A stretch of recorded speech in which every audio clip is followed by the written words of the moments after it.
In Grainville, Vincent Smith manages Motel Hello with his sister, Ida. They have a famous smoked meat business made from animals Vincent hunts in the woods. One night, Vincent shoots the tire of a passing motorcycle, causing it to crash. He takes the injured couple, Bo and Terry, to separate locations. Terry ends up at the motel where Ida is making breakfast, while Vincent takes Bo to a hidden garden. The farmer tells his sister to open their late grandma's room so Terry can rest there. Ida checks Terry and tells her brother she's still breathing. Then she asks him to get some things. Later, a family comes to buy smoked meat. Vincent gives them a gift box and says his meat has no preservatives. Meanwhile, the daughters explore the slaughterhouse but get scared by the dead pigs and a person in a pigskin shirt. They run back to their car, screaming. Vincent puts his sticker on their car and invites them back. Then he heads to his secret garden, playing music at a hidden door. Meanwhile, Sheriff Bruce, Vincent's naive brother, arrives at the motel. Ida surprises him and Vincent tells her to stop. The sheriff sees Terry, and Vincent says her boyfriend died that morning and was buried. The woman is shocked to hear about her boyfriend's death. Ida quickly puts a robe on her to comfort her. Vincent tells his brother that he found the motorcycle crash during his morning hunt. He asks Ida for help. Vincent goes outside and finds the couple. Terry questions Vincent for burying her boyfriend without permission. Bruce explains it's allowed in their county. They go to the cemetery and convince Terry that her boyfriend is really gone. She rushes to his grave and cries. Vincent tells Bruce he buried the man because his body was damaged. He thinks it was the right choice to spare Terry from seeing him like that. Then, Vincent tends to the pigs while Bob, the health inspector, arrives. Vincent leaves to check the slaughterhouse. While checking the pigs, the man spots a vine barrier and becomes curious. He hears strange sounds from the meat processing area and goes to investigate. The farmer startles him, covered in blood, causing him to fall into the mud. Before leaving, Bob tells the farmer to check the animal's hooves for infection. In the evening, Terry, still grieving, watches TV and considers leaving. Vincent comforts her, reminding her she still has herself and that her survival is a gift. Terry thanks them before going to bed. Vincent sees Bob returning for a secret investigation. Bob climbs the vine barrier and finds a mysterious garden. He notices plants covered with sacks and uncovers one, revealing Bo buried up to his neck. Before he can react, Vincent knocks him out from behind. Soon after, the farmer's hidden truth comes to light. He then sets out to hunt for new victims. Placing bear traps, he causes a van carrying band members to flip off the road. When the survivors cry out, he fills the area with gas to make them unconscious. Later, Vincent loads them onto his truck and picks up Ida from the motel. On the way to the garden, he talks about using traps creatively. He excites Ida with the promise of a surprise. At the secret garden, Ida illuminates green lights and checks on Bo, who has stitches on his neck. Vincent reveals he also captured the health inspector, and they share a laugh. Vincent drills deep holes and instructs Ida to bury the victims up to their necks. Then they remove their vocal cords to silence them.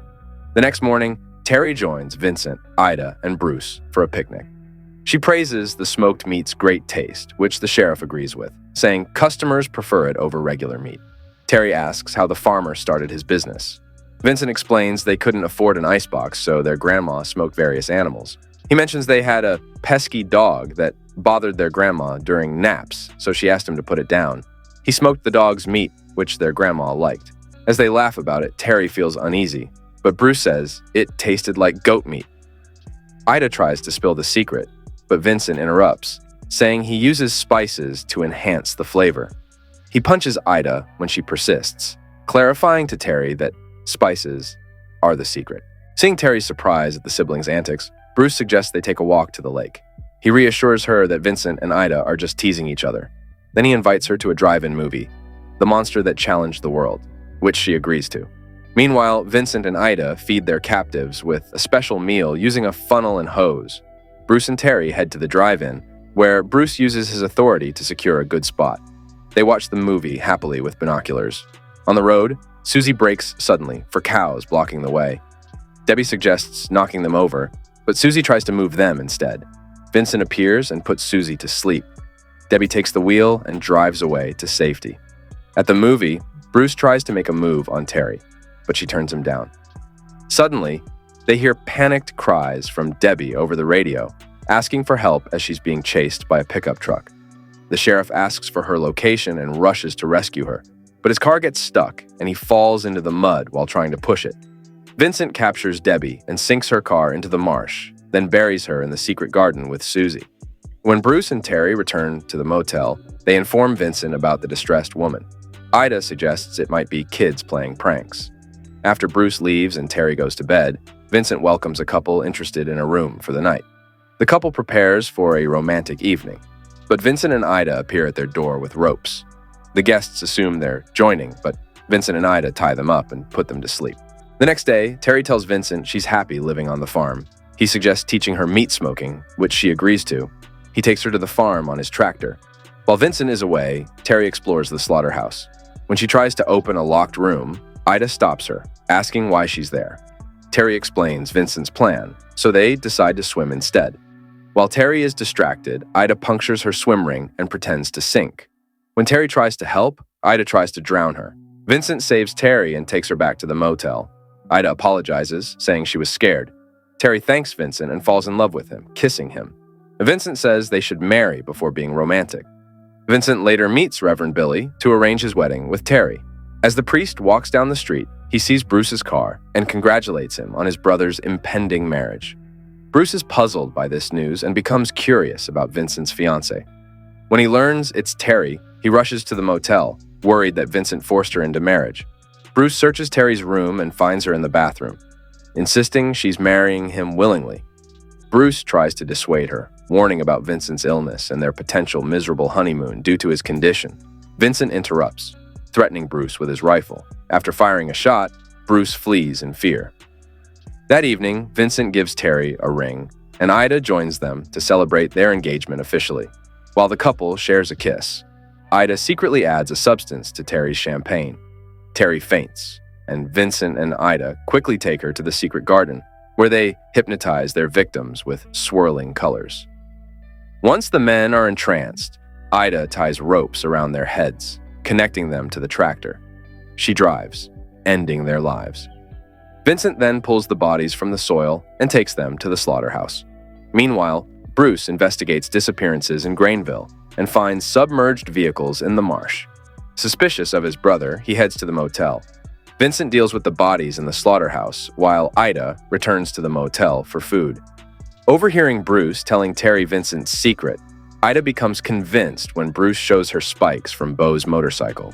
Bruce reveals he found around 200 cars Vincent ambushed and sunk in the marsh. As Bruce leaves, Ida knocks him down and holds Terry at gunpoint, taking her to the meat processing area. Some bodies removed earlier loosen the soil, allowing Beau to free himself and help the others escape.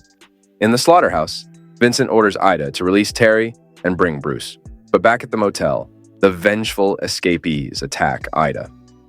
Vincent confesses to Terry that his famous smoked meat is actually human flesh, justifying it as a solution to overpopulation and food shortages. He carries the bodies to another room, and Terry tries to escape but finds the door locked. Vincent puts her to sleep and is about to tie her up when Beau falls from a window and attacks. Vincent strangles him to death. Meanwhile, Bruce wakes up in the motel and grabs a rifle. Hurrying to the slaughterhouse, Bruce breaks the lock and finds Terry tied to the conveyor belt. Vincent, wearing a pig's head, approaches with a chainsaw. Bruce defends himself with another chainsaw, leading to a dangerous duel. As they fight, the conveyor belt starts, moving Terry toward the slicing equipment. She wakes up and screams for help. Hearing her, Bruce fights harder, injuring Vincent. He rushes to turn off the equipment, saving Terry. Vincent, nearing his end, tells Bruce he can have the motel and the secret garden. In his final words, the farmer admits to being a hypocrite for using preservatives on his meat. Suddenly, they hear a scream from the garden. Bruce and Terry find Ida buried with her head first, a vengeful act by their captives. As they leave the motel, Bruce tells Terry he grew up there and is glad he left at 11. Terry suggests burning the place down, calling it an evil motel. Nearby, the Motel Hello sign short circuits, and the letter O goes out completely, suggesting the place truly is hellish. Thanks for tuning in. Don't forget to subscribe, hit the bell icon, and stay connected with us.